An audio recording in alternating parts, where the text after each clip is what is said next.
तो नमस्कार आप सभी का हमारे इस यूट्यूब चैनल पे। आज हमारे बीच में मीनल जी हैं, जिन्हों को आपने अभी केबीसी में देखा होगा। हाल फिलहाल में ये काफ़ी अच्छा धनराशि जीत करके आए हैं। हालांकि ऑडियंस ने इनका काम थोड़ा ख़राब कर दिया, नहीं तो ये काफ़ी ऊपर तक जाते। और इनकी करोड़पति जर्नी के साथ साथ इनकी लाइफ जर्नी भी काफ़ी इंस्पायरिंग है। ये काफ़ी अलग तरीके से थोड़ा वर्क करते हैं और लाइफ को अलग तरीके से देखते हैं, जीते हैं। तो आइए आज हम इनसे मिलते हैं और इनकी लाइफ और केबीसी जर्नी के बारे में जानते हैं। तो नमस्कार मैम, हमारे यूट्यूब चैनल पे आपका सबसे पहले तो बहुत बहुत थैंक यू सो मच। इतने अच्छे इंट्रोडक्शन के लिए थैंक यू सो मच। इतना तो नहीं कुछ मैं कर पा रही हूँ, बट थोड़ा बहुत जो भी है उतना। नहीं मैम, एक्चुअली मैं आप ये डिज़र्व करते हो। तो सबसे पहले तो मैम आप एक बारी अपनी तरफ से आपका इंट्रो दे दीजिए, ताकि आप एग्जैक्टली करते क्या हैं और कहाँ से बिलोंग करते हो आप। जी जी। तो नमस्ते, मेरा नाम मीनल उप्रेती है और मैं ओरिजिनली तो उत्तराखंड से हूँ। उत्तराखंड में एक छोटा सा शहर है रुद्रपुर, वहाँ से हूँ। और मैं अभी फ़िलहाल दिल्ली में रहती हूँ, अकेले ही रहती हूँ। और मैं एक freelance film maker, photographer, designer से मल्टीमीडिया काम करती हूँ। और डॉक्यूमेंट्रीज़ ज़्यादा बनाती हूँ मैं, मतलब फ़िक्शन वाला काम अभी तो फ़िलहाल इतना नहीं हो पाया है, बट हाल आगे चल के ये प्लान है कि धीरे-धीरे मतलब 1-2 सालों में उसमें भी ट्राई करना शुरू करूँ। बट मैं जैसे अलग-अलग टॉपिक्स रहते हैं, क्लाइमेट चेंज हो गया, विमेन एम्पावरमेंट हो गया, जेंडर, जर्नलिज्म का जो काम होता है, उस तरीके के जो सोशल इम्पैक्ट की स्टोरीज होती हैं, ह्यूमन इंटरेस्ट की, उस तरीके की फिल्मों पे मैं काम करती हूँ। फिल्म्स, फोटोग्राफी, अलग-अलग, मतलब जैसे मैं कैमरा करती हूँ मोस्टली, तो मैं डायरेक्शन भी करती हूँ ऐसे। क्योंकि हमारे डॉक्यूमेंट्री फिल्म मेकिंग में जनरली ऐसा होता है कि वन पर्सन क्रू ही रहता है ज्यादातर, क्योंकि इतना भी हाई बजट्स नहीं होते हैं, तो इसलिए हमें सब कुछ आना जरूरी है। तो मैं डायरेक्शन, एडिटिंग, कैमरा सभी कुछ करती हूँ। और जैसे मैंने बोला, ह्यूमन इंटरेस्ट स्टोरीज रहती हैं मोस्टली, कि किसी गांव में कोई एक बहुत, मतलब कोई चैलेंज्ड कुछ इशू है कि किसी जमीन में कुछ टॉक्सिसिटी आ गई है, तो फिर कैसे कम्युनिटी ने वहाँ पे कुछ स्टेप्स लिए। या फिर किसानों पे भी काम करती हूँ मैं काफ़ी, क्लाइमेट चेंज कैसे अफेक्ट कर रहा है लेबरर्स को, या फिर इकोलॉजी को, ऐसे टाइप के जो टॉपिक्स रहते हैं उन सब पे मैं ज़्यादा काम करती हूँ। और ज़्यादातर मैं नॉन प्रॉफिट्स के साथ काम किया है मैंने अभी तक। कुछ इंटरनेशनल ऑर्गेनाइजेशंस भी हैं, जर्नलिज्म भी मैंने कुछ कुछ किया है। और बस इसी तरीके का काम, मतलब मैं काफ़ी एक्सपेरिमेंट करती रहती हूँ कि अलग अलग चीज़ें जिससे मैं सीख भी पाऊँ, और उसको करने में थोड़ा ज़मीन से जुड़ा हुआ भी फील होता है। तो उस तरीके की फिल्में मैं बनाती हूँ, और बस धीरे-धीरे ट्राई करती हूँ कि अलग-अलग चीज़ें कर पाऊँ वैसे। तो जैसा आपने बताया, तो मैंने फील ये किया कि आप जो रियल इश्यूज हैं, या जो हुँ। मैं कहूँगा फिल्में या चीज़ शूट है जो वो रियलिटी से जुड़ा हुआ, आप उसको पसंद करते हो। जी, जी, जी। तो जैसा आपको केबीसी में क्वेश्चन भी आया था, मैंने आपका एपिसोड बड़े अच्छे से देखा। तो उसमें भी एक आई थिंक ईरान के डायरेक्टर की बात हुई थी। जी, तो जी, जी। उनको भी आपने ये एक्सप्लेन किया था कि ये रियलिटी से जुड़े होते हैं। ये ऐसा नहीं लगता कि अ, जैसे मैन मेड चीज़ें हैं, रियलिटी चीज़ें दिखाते हैं। तो जी, जी। रियलिटी में मैम ये एक सबसे हट कर के काम है। रियली आप एक दिन बहुत सक्सेस होंगे, हमारी आशा है अपने चैनल की ओर से। Thank you so much, thank you. That's so good, great of you to say. तो मैम आपकी केबीसी जर्नी कैसे शुरू हुई? जैसे बहुत लोगों का होता है कि घर में किसी का सपना होता है, फिर आगे कोई जाके पूरा करता है। तो आपका भी कुछ ऐसा ही था? थोड़ा एक्सप्लेन कीजिएंगे प्लीज़। हाँ, बिल्कुल। अम, जैसे कि मतलब होता तो है ही कि सपना होता है, आई थिंक उसी से स्टार्ट होता है। केबीसी का जर्नी तो सभी का एक तरीके से अपना होता है, किसी और का होता है, परिवार का होता है, किसी का तो होता ही है मतलब। तो मेरे भी, मतलब मेरे पापा 25 साल, इस बार 25th एनिवर्सरी थी केबीसी की, और 25 साल से वो लगे हुए थे। और उनका कभी नहीं आ पाया था फास्टेस्ट फिंगर फर्स्ट तक।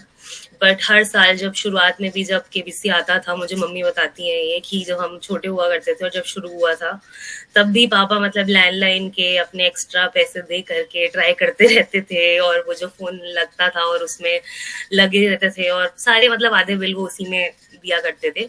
और मैं वैसे ओरिजिनली पहाड़ी हूँ, तो उनका भी कुछ ट्रांसफर रहा था पहाड़ वगैरह में, तो फिर वो भी टीचर है मेरे पापा, तो वहाँ पे भी वो इसी में लगे रहते थे। मतलब केबीसी एक ऐसा था कि मेरा मतलब मेरे पेरेंट्स बहुत स्ट्रिक्ट रहे हैं हमेशा, ऐसा बहुत मतलब पढ़ाई को लेकर के बहुत सीरियस थे कि हमेशा पढ़ाई ही करनी है।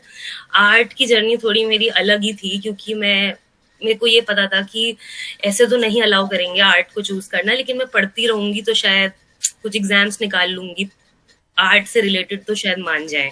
ऐसा नहीं हो सकता कि मैं बस ऐसे ही बोल दूं कि अभी मेरे को डाल दो आर्ट में। तो इसीलिए मैंने पढ़ते पढ़ते फिर एग्जाम्स ही निकाले national institute of fashion technology के और ये सब के। तो पढ़ाई में मैं ठीक हुआ करती थी। तो बचपन में भी पापा बोलते थे, जब जूनियर केबीसी आता था तो कहते थे कि तुम भी ट्राई करो, बट मुझे कभी ऐसा कॉन्फिडेंस नहीं था अपने पे, क्योंकि मैं हमेशा पढ़ती थी लेकिन आर्ट मेरे लिए ज्यादा इम्पोर्टेंट हुआ करता था हमेशा। तो ऐसा कुछ मुझे कभी कॉन्फिडेंस नहीं था कि मैं कोई क्विजिंग मतलब कर पाऊंगी, या मतलब मैं कब बहुत ही अंडर कॉन्फिडेंट और बहुत इंट्रोवर्टेड आर्टिस्ट बच्ची थी। तो पापा ही बहुत तैयारी करते थे, और ऐसे करते करते मतलब हर साल, मतलब ऐसा एक दिन नहीं है कि जिसमें, मतलब आज भी ये होता है कि अभी जैसे केबीसी हो भी गया है, तब भी रात को 8 बजे के बाद हम पापा से बात नहीं कर सकते। मतलब उनका वो मतलब एक जुनून है, उनका एक पैशन ही है लाइफ का ना। तो उनका कभी हो नहीं पाया, और वो हमेशा बोलते थे कि, मतलब बोलते भी क्या थे, वो लगे ही रहते थे कि वो प्ले अलोंग में भी लगे रहते थे। वो हर समय बस मतलब 3-4 घंटे उनके दिन का उनका रूटीन था। तो हमारा फैमिली में भी ऐसा था कि टीवी अलाउड नहीं था इतना देखना वगैरह, तो सिर्फ केबीसी ही एक ऐसा शो था जो कि मतलब हम देखते थे साथ में। तो बहुत सारी, मतलब वो तो है ही कि जर्नी, मतलब मुझे लगता है टीवी, केबीसी और सभी कुछ, मतलब बैठ करके ऐसे तुम आंसर भी देते हो बचपन में कि हो मैं होती तो क्या होता, तो आप होते तो क्या होता। बट मैंने कभी ये सपना नहीं देखा, मतलब देखा क्या, मतलब मैंने इमेजिन ही नहीं किया था कि मैं ये ट्राई भी कर पाऊंगी, या मैं इतनी इंटेलिजेंट भी हूँ कि मैं मतलब कुछ कर ही पाऊंगी ये। तो यही हुआ। और फिर धीरे धीरे पापा अपना ही ट्राई करते रहे सालों साल, और उनका नहीं हो पाता था। वो हमेशा आते थे दिल्ली और कहते थे कि अभी मेरा ये ऑडिशन है, मैं जा रहा हूँ। तो मैं बोलती थी मैं तो काम पे जा रही हूँ, आप देख लेना। तो वो अपना अकेले करते थे, बट कभी भी उनको वो कॉल नहीं आया फाइनल कॉल। इंटरव्यू निकाले उन्होंने, सब हुआ, बट कभी कर नहीं पाए। तो उनको काफी आइडिया था इस पूरे प्रोसेस का कि कैसे फर्स्ट 2-3 राउंड निकालने होते हैं। और फिर उनको पता था कि इसके बाद तो नहीं, मतलब मेरा तो नहीं हो पा रहा है, बट तुम कभी तो ट्राई करो लाइफ में। तो मैंने पहली बार ही ट्राई किया और मेरा पहली बार में ही हो गया, ऐसा हुआ मेरे साथ। तो इट वॉज वेरी शॉकिंग, क्योंकि मतलब ऐसा लग रहा था डेस्टिनी जैसा होता है ना, कि बस अब एक फुल सर्कल अब हो गया, मतलब क्योंकि उनका अगले साल रिटायरमेंट भी है। तो हम भी सोच रहे थे कि क्या उनको करें, गिफ्ट क्या दें, कैसे करें। तो ऐसे करके होती है ना कुछ चीजें, बस यूनिवर्स के साथ ऐसे आप बस ट्राई कर देते हो और वो हो जाती हैं। तो उसी तरीके का मुझे लगता है कि मेरे साथ यही हुआ कि इस बार भी वो किसी कारणवश आ नहीं पा रहे थे, क्योंकि मेरे घर में कुछ किसी की तबीयत खराब थी और ये, तो उन्होंने बोला प्लीज इस बार तुम ट्राई कर लो। तो मैंने बस लास्ट मिनट ऐसे ट्राई कर लिया, और फिर उन्होंने मुझे बोला कि थोड़ा तैयारी करो। बट मेरे पास बिल्कुल वक्त नहीं था, क्योंकि शूट वगैरह में हम बहुत बिजी रहते हैं। तो मैंने थोड़ा बहुत जितना मेरी नॉलेज थी उस हिसाब से मैंने सोचा कि थोड़ा जनरल नॉलेज पढ़ लेती हूँ। बट इतने सालों से आर्ट वगैरह में आप बिल्कुल दूर रहते हो ना इन चीजों से, मतलब हम कुछ और ही पढ़ रहे हैं। तो वो बहुत टफ था उस चीज को करना। बट उन्होंने मुझे कुछ चीजें बताई कि ये सारी थोड़ा कुछ पीडीएफ उन्होंने भेजी कि ये हिस्ट्री वगैरह पढ़ लो। बट मतलब ऑफ कोर्स मैं सब तो नहीं पढ़ पाई, बट जितना भी मैं पढ़ सकती थी वो मैंने कोशिश करी शुरुआत में, वो जब वो ऑडिशन वाला टाइम था। तो मुझे मतलब यही थी मेरी एक तरीके से जर्नी, कि मैं बस, मुझे लगता है उनकी ड्रीम को फुलफिल करने के लिए ही आई थिंक मैं बस कोशिश करी। इस बार टाइमिंग सही रही काफी सारी, और बस वो हो गया, मतलब इसमें ज्यादा वो नहीं है। बिल्कुल मैम, रियलिटी में आपने अपने फादर साहब का सपना पूरा किया है, उसके लिए भी बधाई। और आई थिंक इससे बढ़िया रिटायरमेंट गिफ्ट आप उन्हें कभी ना दे पाते। सदी के लेजेंड से आपने उन्हें मिलने का मौका दिया, और मोर ओवर जो आपका वो जेस्चर था कि आपने उन्हें हॉट सीट पे इनवाइट किया और बैठने का वो किया रैली में, वो आपका प्यार जो आपके पापा के प्रति है रैली में, बहुत अच्छा लगा मैम। उसके लिए बहुत बहुत बधाई आपको फिर से एक बार। Thank you so much. तो मैम जैसा एक बारी आपसे पूछना चाहेंगे कि जो आपका पीआई था वो कौन से शहर में हुआ था, और मतलब आपके जीके में से लगभग कितने मार्क्स से 20 में से कुछ शेयर करना चाहेंगे? तो मेरा सब कुछ ऑडिशन, पीआई सब कुछ दिल्ली में ही हुआ था। और मतलब ऐसे तो मैं एग्जैक्टली तो पता नहीं मुझे कितने आए होंगे, बट मुझे लगता है कि 20 में से मेरे 17 शायद, मेरे को जहां तक याद है 2-3 क्वेश्चन मुझे पता थे कि गलत जो भी रहे होंगे, 2 क्वेश्चन तो डेफिनेटली मुझे पता थे, 3 भी हो सकता है, तो आई थिंक 17 जैसा कुछ तो मुझे लगता है कि आया होगा, जो मुझे मतलब अंदाजा लग रहा था उस समय। और this is my rough idea actually, but I think यही 17 शायद रहे होंगे। तो मैम जब अब जीके आपका क्लियर हो गया, उसके बाद जो पीआई होता है यानी पर्सनल इंटरव्यू, तो आपने फॉर्म में ऑब्वियस सी बात है आपके art work and film making के बारे में बहुत कुछ लिखा होगा। तो क्या हम्म। आपको लगता है कि जो पीआई है वो फॉर्म से रिलेटेड बातें उसमें करते हैं और उसी के ऊपर सिलेक्शन कहीं ना कहीं टिका होता है? आप इसके ऊपर कुछ कहना चाहेंगे? तो पीआई मतलब मेरे को एक्चुअली, जैसे मैं बता रही थी आपको कि मेरे पापा ने इंटरव्यू तक दिए थे, तो उन्होंने मुझे काफी चीजें बताई थी कि ऐसा होता होगा, ऐसा होगा, शायद तुम्हारा कुछ अलग होगा क्योंकि तुम लोग यंग लोग हो तो कुछ होगा। पर मुझे ऐसा महसूस हुआ था, मुझे पीआई में बहुत अंडर कॉन्फिडेंट फील हो रहा था एक्चुअली, अगर मैं रियलिटी में बताऊं, क्योंकि हमारी फील्ड के ही लोग थे। और मतलब मैं जो इश्यूज भी बता रही थी, मतलब मुझे तो ऐसा लग रहा था कि शायद उनको लग रहा होगा कि मैं, मेरी स्टोरी इतनी वर्थ इट नहीं है, मुझे ऐसा महसूस हो रहा था कि मुझे लग रहा था कि शायद और बहुत सारे लोग हैं जो मुझसे ज्यादा डिजर्व करते हैं यहाँ पे जाना। तो मुझे उतना ज्यादा पीआई में एक्चुअली, मुझे लगता है कि पीआई में से ज्यादा मुझे लगा कि जो फाइनल फास्टेस्ट फिंगर फर्स्ट का जो प्रोसेस था, या जैसे जो पीआई के बाद जब वो लोग कॉल्स करते थे आपसे और जितना आपसे पूछते थे आपकी स्टोरी के बारे में, या जैसे मेरी जो वीडियो बनी थी, उस तरीके की जो चीजें थी, मुझे लगा कि मेरे फॉर्म की उसमें ज्यादा मतलब अहमियत थी, मोर देन पीआई। मतलब मुझे ऐसा महसूस हुआ, क्योंकि पीआई में जिस तरीके के सवाल पूछे जा रहे थे वो उतने डेप्थ में, या फिर उतने जिस लेवल पे मैंने लिखे थे या जिस लेवल पे मैं बताना चाह रही थी, उस तरीके से मुझे नहीं लगता कि उतनी बात हो रही थी। बहुत ही ऐसा डायरेक्ट टाइप के क्वेश्चंस थे और मुझे लग रहा था शायद उनको नहीं लगेगा कि मैं, मेरे अंदर कुछ ऐसा डेप्थ है या मैं कुछ स्टोरी में कुछ दे पाऊंगी। पर जब मेरे से कॉल पे बात होने लगी, तब मुझे लगा कि नहीं, ये लोग मतलब एक्चुअली जानना चाहते हैं कि, क्योंकि जब फिल्म बना, उनको ये जो स्टोरी बनानी थी बीटीएस वाली फिल्म, तब भी मेरा काफी इनपुट था उनके साथ बहुत ज्यादा कि अच्छा ये है, ये नहीं है, और ऐसे शूट कर लेते हैं। तो उनको मतलब ऐसा था कि वो अच्छा, तो अब इसको हम, because she is a film maker, तो इसको उस तरीके से हम ट्रीट करते हैं। तो जो मैंने लिखा था वो वहां पे ज्यादा रिफ्लेक्ट कर पाया, मुझे ऐसा लगा। बहुत बढ़िया। तो मैम एक आपसे जानना चाहेंगे कि जैसे आप काफ़ी बिजी रहते हो लेकिन आपने काफ़ी अच्छी प्रेपरेशन की, हालांकि आपने बता ही दिया कि आपके पापा ने नोट्स भेजे थे, लेकिन हाँ। फिर भी आप जैसे सभी कहीं ना कहीं अपने बिजी शेड्यूल में बिजी रहते हैं, तो आप बताएंगे कि कैसे, कौन से सब्जेक्ट्स या कैसे उनको पढ़ना चाहिए ताकि वो बेटर परफॉर्म कर पाएँ केबीसी में आपकी तरह? हम्म।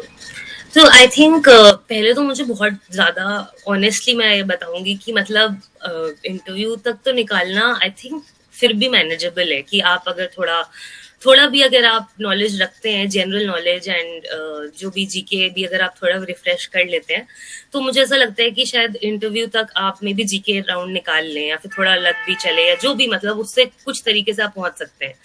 बट जब एक बार मुझे कॉल आ गया, तो मुझे बहुत ज्यादा उसके बाद डर लगा कि यार ये तो मतलब बिल्कुल अनबिलीवेबल चीज है, क्योंकि मैं सदियों से, मैंने कुछ ऐसा क्विजिंग, मैंने लाइफ में कभी क्विजिंग नहीं करी है, या कुछ भी मतलब पढ़ाई इस तरीके से कभी सोचा ही नहीं है, मतलब हिस्ट्री भी मैंने कभी बचपन में इतनी पढ़ी नहीं थी।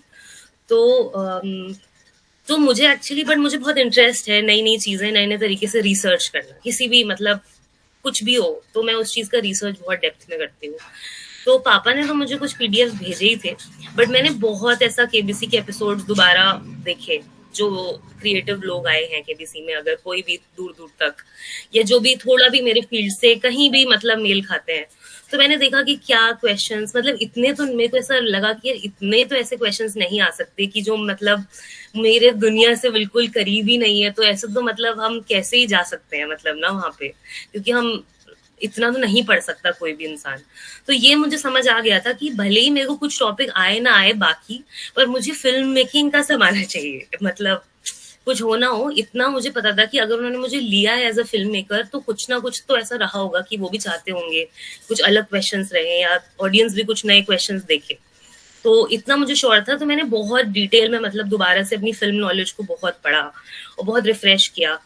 और एक चीज, जैसे मैंने एक्चुअली ऑनेस्टली बताऊं तो मैंने फिल्म मेकिंग से रिलेटेड बहुत ही डेप्थ में पढ़ाई की है, मतलब जैसे बहुत ऐसा होता है ना कि जैसे कनेक्टिंग पॉइंट्स होते हैं, सिर्फ मैंने ऊपर ऊपर की पढ़ाई नहीं करी। जैसे अगर मान लीजिए सत्यजीत रे एज अ फिल्म मेकर हैं, तो उनकी कोई बुआ है जो कि इंडिया की फर्स्ट मेडिसिन प्रैक्टिशनर थी, तो मैंने उस तरीके से पढ़ाई करी थी कि अच्छा तो इनके ये हो सकते हैं, क्योंकि मुझे लगा था कि मतलब कहीं से भी कुछ कनेक्ट हो सकता है देन मेरे लिए।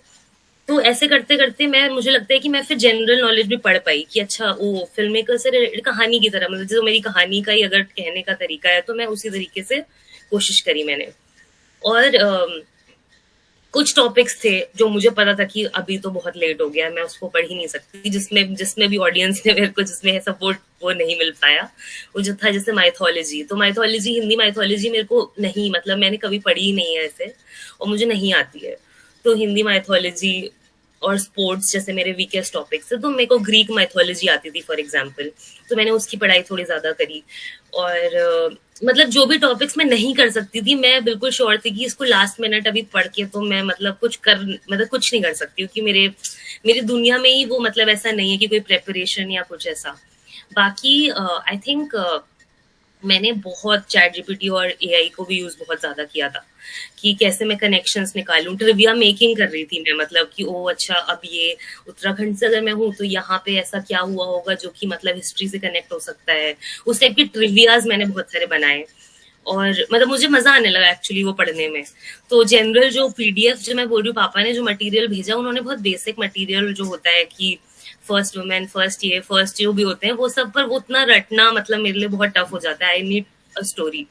तो मैं वही अपने लिए थोड़ा रिसर्च करते करते, मैंने उस टाइम थोड़ा काम में भी ब्रेक लिया और मैं उसी में रिसर्च करने लगी। थोड़ा मजा भी आ रहा था। हिस्ट्री में जैसे फॉर एग्जाम्पल मैं ग्रीक और रोमन हिस्ट्री जानती थी, बट मेरे को और डेप्थ में पढ़ना था। मुझे लगा कि कुछ भी अगर आ गया इससे तो मतलब मेरे को आना चाहिए।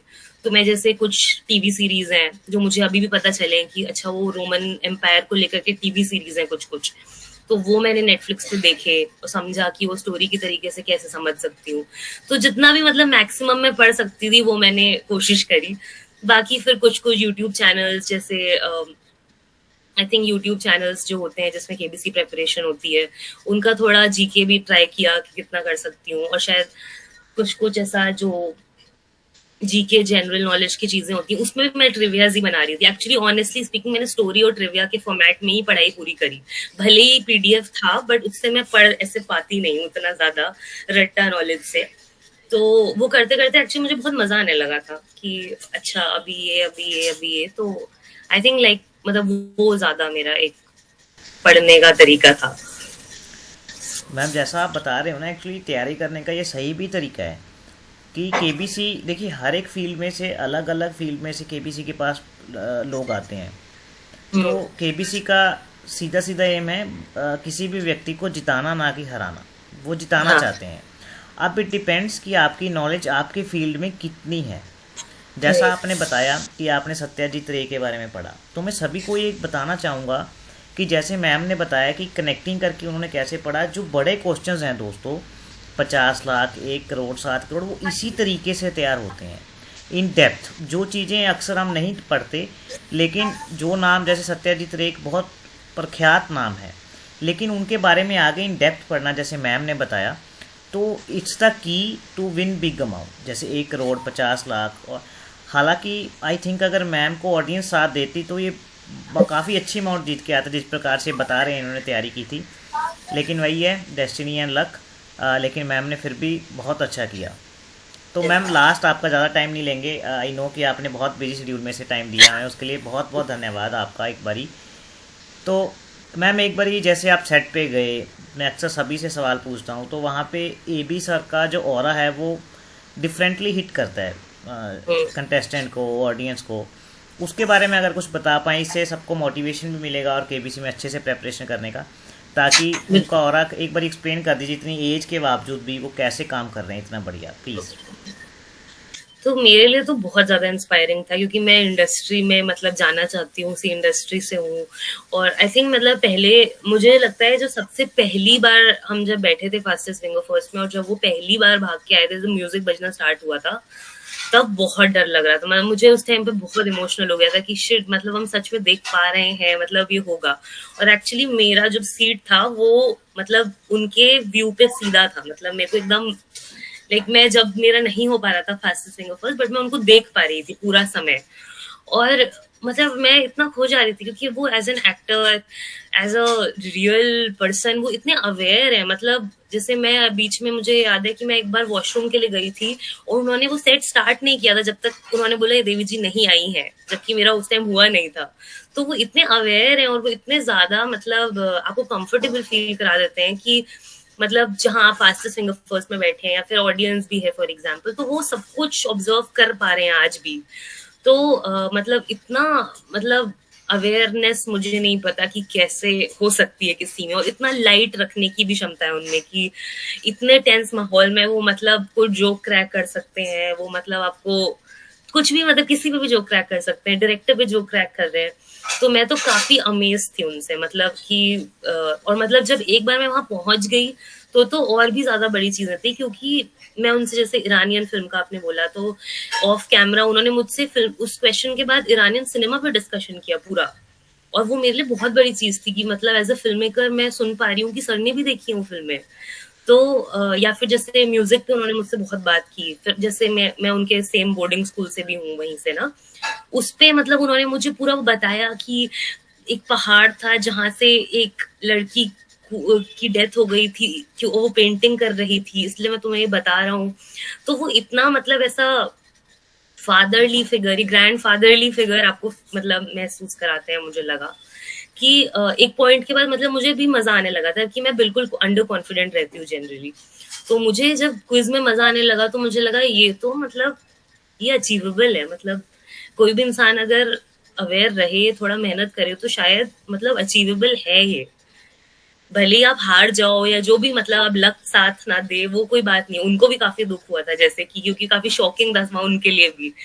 बट उसके बाद भी वो मतलब आपसे बात कर रहे हैं, मतलब आपको समय दे रहे हैं, उनको कोई मतलब नहीं है कि टाइम जा रहा है कैमरा का या क्या नहीं, वो आपसे पूरा ही बात कर रहे हैं, ऐसा कुछ नहीं है कि। और प्लस वो ब्रेक नहीं ले रहे हैं, सबसे बड़ी चीज, नॉन स्टॉप वो काम कर पा रहे हैं। तो आई थिंक मतलब अगर वो स्टेज में इतना कॉन्फिडेंटली और इतना अवेयर होके काम कर सकते हैं तो मतलब हम तो कर ही सकते हैं। यही मतलब आई थिंक बहुत इंस्पायरिंग था उनके साथ मिलना। हाँ, आई थिंक आपने सब पॉइंट कवर अप कर दिए। बहुत बहुत थैंक यू एक बार आपका फिर से मैम। थैंक मैं यू। बता दूं गाइस कि ये ma'am actually, to be very frank, ये हमारे ग्रुप से नहीं जुड़े हुए थे, लेकिन मैंने किसी भी तरीके से इनसे कंटेक्ट किया तो ये वेरी फर्स्ट टाइम में मान गए इंटरव्यू देने के लिए। इंटरव्यू मैंने क्यों लिया, टू बी वेरी, मुझे पर्सनली इनका एपिसोड बहुत अच्छा लगा था, क्योंकि काफ़ी अलग फील्ड से हैं और काफ़ी अच्छा काम कर रहे हैं ये मैम। तो मैंने इनको अप्रोच किया और इन्होंने मान भी गए फर्स्ट टाइम में। तो उसके लिए फिर से एक बार बहुत बहुत थैंक यू, क्योंकि होता है ना मैम, मैंने आपके लिए कुछ भी नहीं किया था लेकिन आपने फिर भी इंटरव्यू के लिए मान गए, तो बहुत बहुत शुक्रिया मैम उसके लिए।